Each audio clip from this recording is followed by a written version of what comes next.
Hoy tenemos el agrado de conocer a una de las arquitectas más reconocidas de Venezuela. Cuenta con más de 60 años de trayectoria dando sus primeros pasos en la constructora Sambil, donde fundó el departamento de arquitectura en el año 1968. Desde ese momento logró diseñar decenas de edificios multifamiliares, así como grandes edificaciones de oficinas como lo son la Torre de la Primera y el Centro Lido, ambos en Caracas. En el año 1991 crea su propia firma junto a su hija Tania Ventata, y juntas logran desarrollar varias edificaciones emblemáticas, entre las que destaca la Torre Shell del Rosal, así como los proyectos del Hotel Radisson Blu y el World Trade Center Caracas. Sin más que agregar, queremos invitarlos a conocer más de Celina Ventata. Antes de comenzar la entrevista queremos invitarlos a conocer más de nuestro proyecto de NFTs llamado The Hood Valley. Conoce más en sus redes sociales que te mostraremos a continuación. ¿Cómo te diste cuenta que querías estudiar arquitectura? Bueno, yo creo que esa respuesta va a ser como un lugar común, porque me imagino que todos los arquitectos te dirán que de niños les gustaba el dibujo, les gustaban las figuras y que hacían decoración y que en su casa los consideraban los expertos en aspectos decorativos o gráficos. Me imagino que eso es un poco así. Y en mi caso también. Yo siempre me gustó dibujar y lo que tengo como anécdota es que en el colegio, cuando estábamos todavía en la primaria, eh, mis compañeros me pedían que yo les hiciera las tareas de dibujo, que teníamos las clases de dibujo, y yo se las hacía siempre con mucho gusto. Lo que a mí me pasaba como niña jovencita de 7 8 9 años, de que yo no entendía.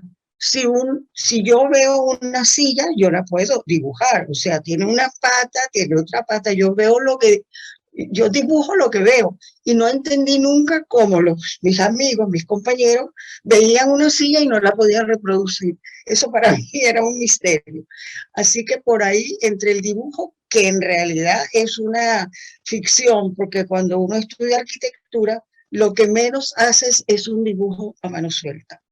Uno trabaja con medidas, con proporciones, con diseño de espacio, pero el dibujo en sí no es un elemento que define que a uno le gusta la arquitectura. Sin embargo, en mi caso, pues fue así. ¿En qué? Creo que sería en el año 1990, por ahí. Es más, creo que tú, en lo que escribiste sobre el Centro Lido, lo pones, pero no me acuerdo. Pero por ahí el año 1990. Eh, Empezamos porque yo me retiré de la empresa esta que se llama Sambil, tú debes saberlo, porque ya Tania y yo queríamos trabajar juntas y tener una oficina de arquitectura, ya que ambas éramos arquitectas, y yo le tengo mucho respeto a Tania por su diseño. Entonces, no iba a haber conflictos en el sentido de que no nos pusiésemos de acuerdo en cuanto al proyecto en sí. Eh, Nos tomamos y alquilamos una oficina en el mismo lugar donde está Sambil. Sambil está en el penthouse y nosotros estábamos en el piso 10. Y cuando yo tenía pendiente todavía algún detalle, algo que me faltaba con Sambil, simplemente agarraba el ascensor, subía y al rato bajaba y seguíamos con nuestros proyectos. Hay una cosa curiosa que no aparece ni en mis recuerdos ni en la presentación, y que es la siguiente. A nosotros nos encargaron en San Gil el proyecto Juan Pablo II, que se iba a realizar por el Paraíso, en un terreno enorme, y realmente hicimos un trabajo increíble. Yo tenía 8 dibujantes en ese momento y decidimos hacer un trabajo con una tipología de todo tipo para poder tener resuelto tanto viviendas como centros de salud, como colegios, como iglesias Y el tema, por supuesto, principal era una iglesia que se destacaba la cruz sobre todo el contexto. Fue muy interesante.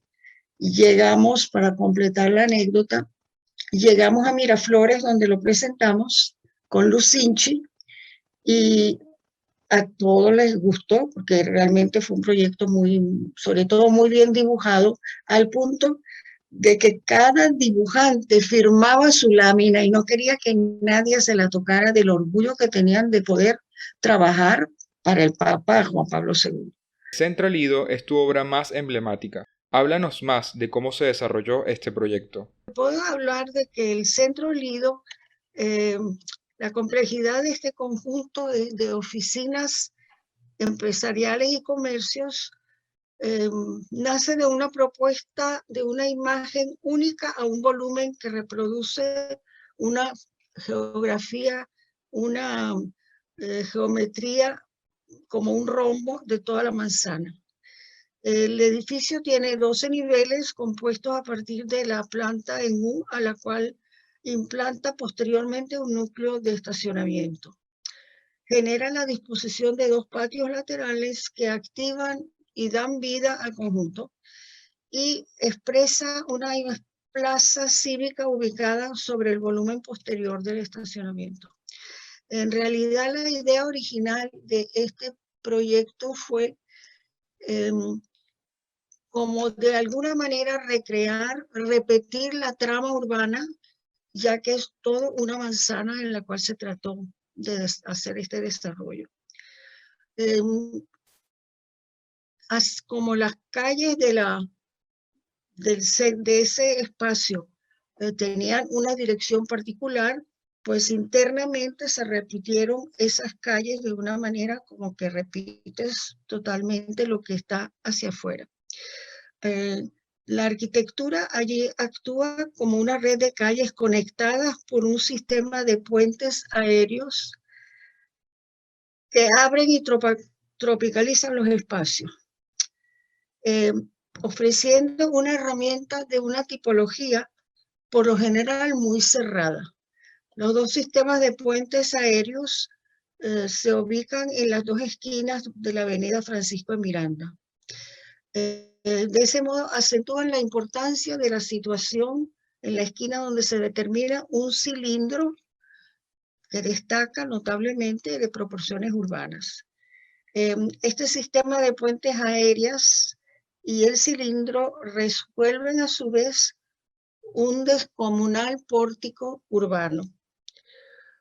El sistema de puentes aéreos tiene los mismos lineamientos que las calles paralelas.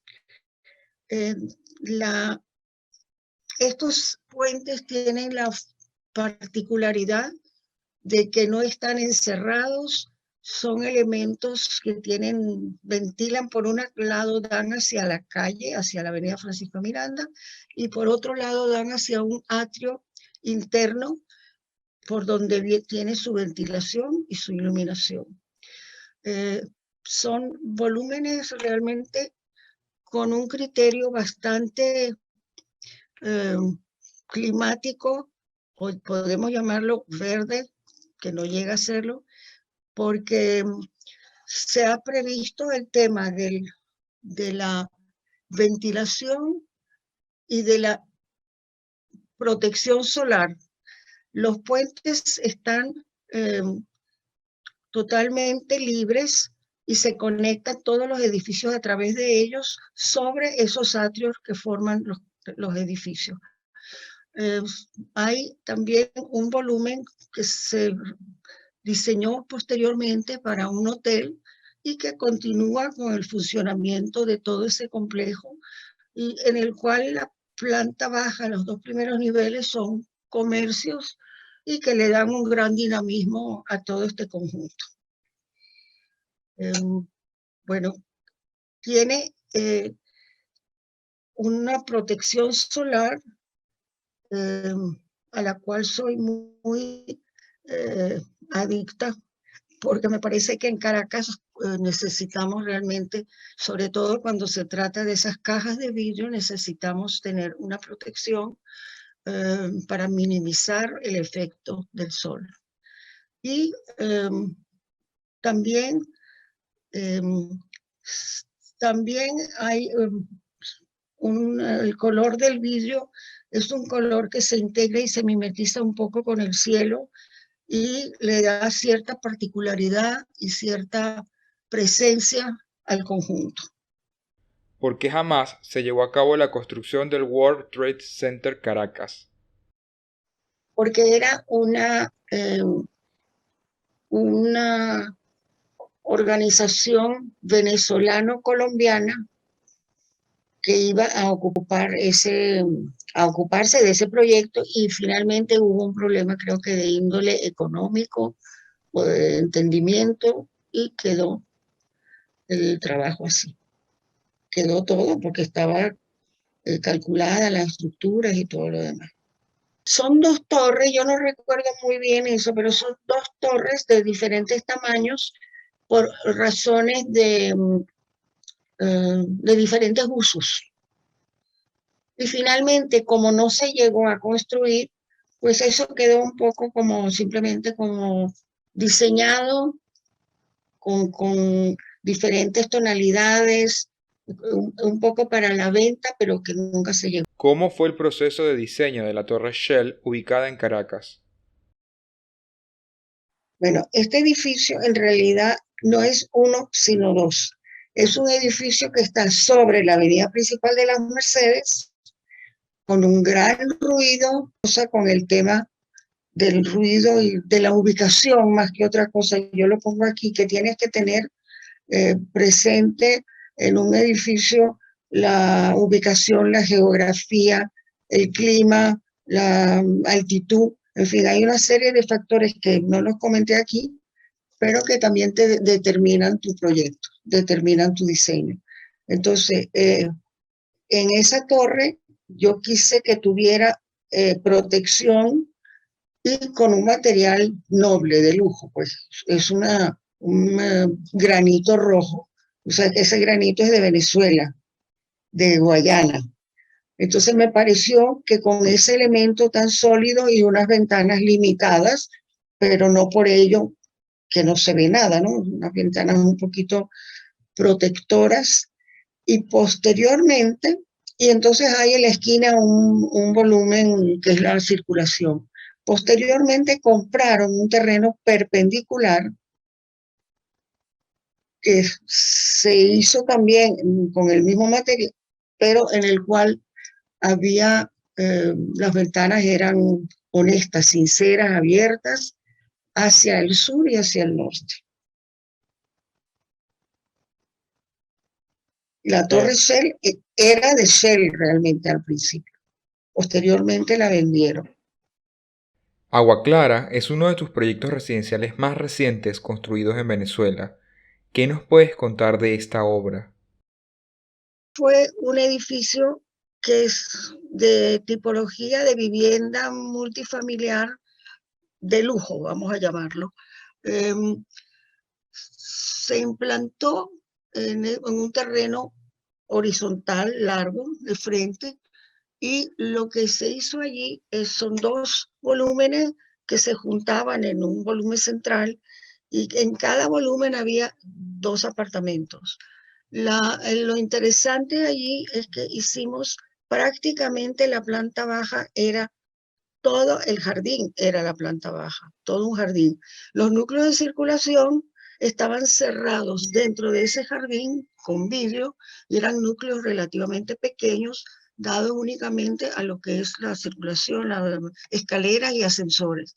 Entonces el resto del terreno todo es un gran jardín, solamente con las unidades de volúmenes pequeños encerrados en vidrio. Y eso generaba una atmósfera muy agradable para los dueños, para los habitantes, porque la sensación era sumamente grata, era una sensación de estar viviendo dentro de un jardín, y ese es un concepto que posteriormente apliqué también en otras edificaciones en las cuales la planta baja no era realmente un espacio importante por el cual se accedía, sino era un núcleo pequeño, cerrado, con vidrio por lo general, para dar la visión de todo lo que lo rodeaba, que era vegetación en todo el terreno. Era una especie de gran jardín en el cual había los núcleos separados y encerrados en un elemento transparente. Ese criterio pues lo usé posteriormente en varias edificaciones. Y el agua clara, aparte de eso, el agua clara tenía la característica de que estaba como insertado en la montaña. Posteriormente, después de esa montaña, venía ya prácticamente el Ávila. Y también se aprovechó justamente el gran jardín para hacer piscinas, para hacer actividades recreacionales, y le daba al conjunto realmente algo muy residencial, unas características de viviendas gratas, con mucho verde y donde la persona podía realmente disfrutar de los exteriores. Doral Parque es uno de tus proyectos multifamiliares favoritos. ¿Por qué lo consideras una de tus mejores obras? Doral Parque, de nuevo, es de las tipologías de vivienda de lujo, digamos, por usar una palabra que no es la que corresponde exactamente, pero es lo que se considera desde el punto de vista comercial. El terreno se ubica en una calle muy concurrida de la avenida principal de la Castellana, donde justamente hay mucho tráfico vehicular. Para darle una cierta privacidad al conjunto de viviendas, lo que hice fue crear 3 volúmenes.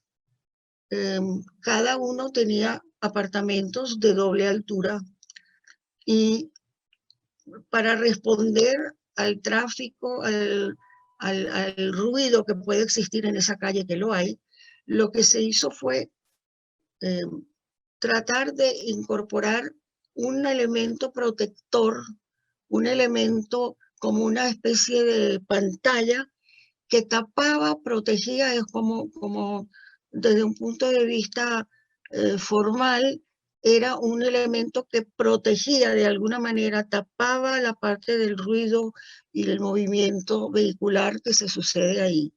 Entre esas 2 pantallas que protegían a la vivienda sale un elemento triangular que se aprovecha las vistas tanto al norte como al sur. Un elemento triangular en vidrio que permite ver al Ávila y ver hacia el sur de la ciudad. Y creo que esa sensación de protección ayudó mucho a la calidad, del ambiente interno de cada apartamento, porque por una parte tenían ese elemento protector, a pesar de que era transparente, se veía lo que estaba pasando, pero simbólicamente era un elemento que le daba cierto sentido de privacidad a esas viviendas. Y el pico que sobresale, pues es justamente para permitir la visibilidad de diferentes partes de la ciudad. Y creo que eso fue lo que se buscó allí, de la privacidad y a la vez la visibilidad, fue bastante exitoso. En el año 1999 se realiza la exposición Celina Ventata, Arquitectura, Proyectos y Obra en el Museo de Arte Contemporáneo de Caracas. ¿Qué significó esto para tu carrera? El colmo de la felicidad. O sea, estaba tan orgullosa, pero efectivamente dio mucho trabajo, porque yo era la que tenía que dar el material. El museo lo montó, tuvo las personas que se ocuparon, y la persona que se ocupó de esa exposición, no sé si te suena y lo conoces, era William Niño. William Niño, yo todavía me acuerdo de William Niño y lloro, porque William Niño fue uno de mis mejores amigos y que me apoyó en mi carrera y que siempre estaba defendiéndome y promocionándome, y de verdad que cuando él murió, para mí fue una noticia sumamente triste, porque además murió joven.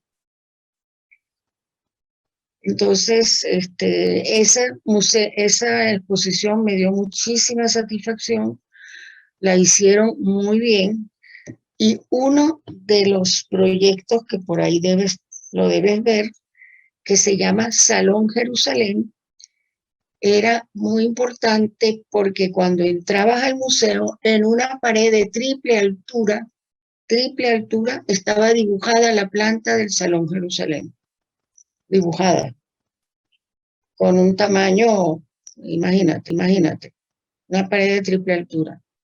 Era como la imagen, el logo de la exposición, la imagen con que te encontrabas al entrar a la exposición. Estuve muy contenta y muy feliz con esa exposición. Recientemente se inauguró el edificio Acceso en Miami, Estados Unidos. ¿Qué nos puedes contar sobre esta obra? Acceso fue una oportunidad que tuve en Florida, el proyecto lo firmó un arquitecto local, porque yo no podía firmar, no tengo el permiso para firmar ahí. Pero él había hecho una propuesta y yo hice otra, y los clientes decidieron tomar la mía. ¿Qué es lo que tiene de particular ese proyecto? De nuevo, me estoy dando cuenta que soy como recurrente en algunos puntos. Luz cenital. Tiene un atrio que penetra la luz, donde tú ves en todo el contorno hay oficinas, y esas oficinas tienen luz directa de la calle. Pero los espacios internos, en los cuales hay secretarias, varios escritorios, esos se iluminan desde arriba. Entonces, ese espacio no requiere de luz artificial, así como también tengo el mismo concepto de la circulación fuera de la torre. No es como la circulación que usualmente está como en el medio y a partir de ahí sale en pasillo. No, esto está fuera de la torre, y entre la torre y el volumen de circulación hay jardineras. No sé si las observas ahí. Como el edificio daba hacia hacia el oeste de la ciudad, en la cual el calor es insoportable en verano, y también tengo una calle de bastante tráfico, diseñé una malla que son elementos sueltos que se entrelazan entre sí, sobre todo para la fachada oeste, para protegerla del calor y del sol inclemente del oeste. Me ha gustado mucho. Efectivamente, por ahí hay alguna foto donde se ven unos sillones, no sé si los ve, con la malla, y cómo el efecto que produce la malla sobre el espacio interno. Eso se pudo hacer solamente en esa fachada, y no es que no se hubiese justificado ponerla en otra fachada, pero había el factor costo, que era elevado. Y cada elemento de esos, que son elementos de aluminio prefabricado y ensamblados, allí hay una muestra de cómo se ensamblan, uno pegado de otro, y con una manera de ensamblarse muy sencilla, y a la vez como es un elemento industrial, pero se ensambla de una manera muy sencilla. Y bueno, ese ha sido también un proyecto exitoso. Perfecto. Y ahí trabaja mi hijo, por cierto. Uno de tus proyectos más recientes fue el Hotel Radisson Blu Caracas. ¿Por qué no se construyó? Ese hotel pasó por varios dominios, pero Radisson era el que supuestamente lo iba a manejar. Ese hotel también fue muy significativo para nosotros. Ya yo trabajaba con Tania en ese momento, porque primero por el lugar, era un lugar que se veía de todas partes, porque ibas a Prado del Este por la autopista y lo veías de lado, después lo veías por la misma autopista de frente, después lo seguías hacia Prado del Este y veías la fachada de atrás, que es la más bonita. Eh, ¿Qué pasó ahí? Bueno, mi proyecto ahí de nuevo, la intención de proteger al edificio, de hacerlo lo más verde posible dentro de lo que cabe. Tú sabes el concepto de ser edificio verde. Entonces, para eso, de nuevo, le abrí una claraboya en el último piso, de manera que de nuevo el espacio interior está iluminado. Se conecta las dos alas del hotel, se conectan por puentes que en la planta parecen perpendiculares, pero realmente son puentes que van en cualquier dirección, que se genera como una especie de malla a las diferentes alturas y no tiene un orden como tal, no tiene un orden lineal, simplemente como den. Y crea, por supuesto, por dentro una gran riqueza, porque del piso 5 tú ves por allá el piso 9 o el piso 12 del otro lado y hay un gran dinamismo que me parece interesante. También tiene protección solar. Esos elementos que tú ves que son rayados, así son una especie de protección solar que se parece un poco a lo del Lido, por la razón obvia que Venezuela tiene un clima tropical, tiene mucho calor, el sol incide de una manera muy fuerte y al tener también esa iluminación y finalmente en cada punta del edificio hay un núcleo de circulación. ¿Cómo lograste destacar en un gremio que décadas atrás estuvo dominado por hombres? Y yo creo que el éxito profesional se debe a varios factores, entre los cuales el género no es uno de ellos, según mi punto de vista. O sea que para mí ser mujer o no ser mujer no es un factor que determina si soy buena o soy mala o es mejor el hombre, pues no es un aspecto a considerar para mí. Y pongo que creo que el éxito profesional se debe a varios factores, lo que te dije, entre los cuales el género no es uno de ellos. Para ser un buen arquitecto se requiere aspectos tales como disciplina, conocimiento, creatividad y una gran pasión por el diseño.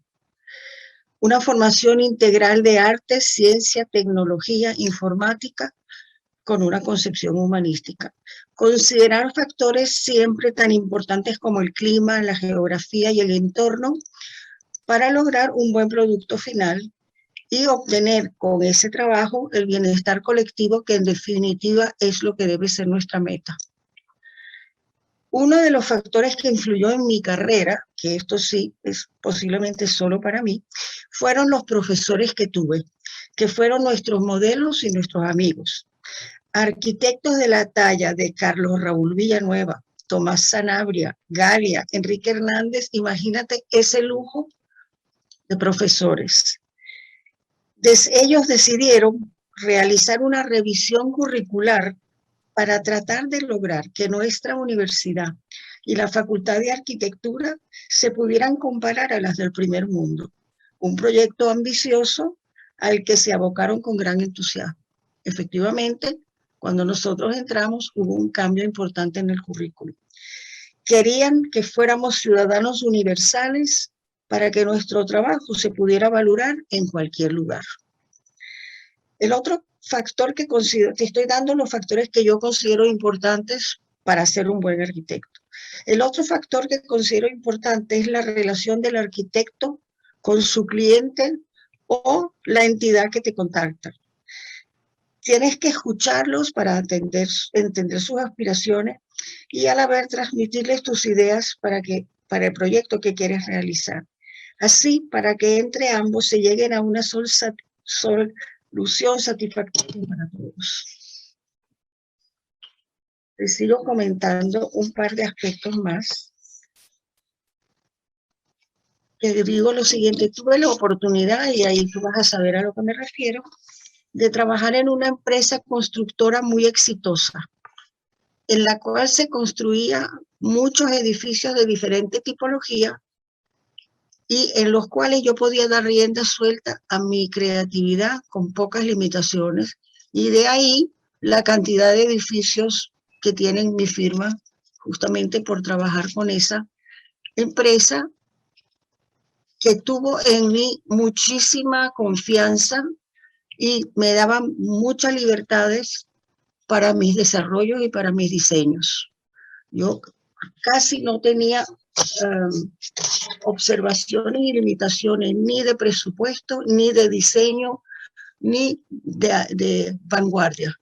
Si yo pensaba que ese era el proyecto que debía estar en un lugar determinado, entonces eso era válido para los promotores y eso era a lo que yo me abocaba. Finalmente, con las vueltas de la vida, estoy viviendo en el estado de Florida y hemos tenido la suerte de tener proyectos de menor envergadura, pero igualmente satisfactorios. ¿Cómo sería tu proyecto ideal? Simplemente fue algo que escribí hace tiempo y que, no sé, mi familia, mis nietos, mis hijos, lo que lo han, ay, qué bonito, qué bonito.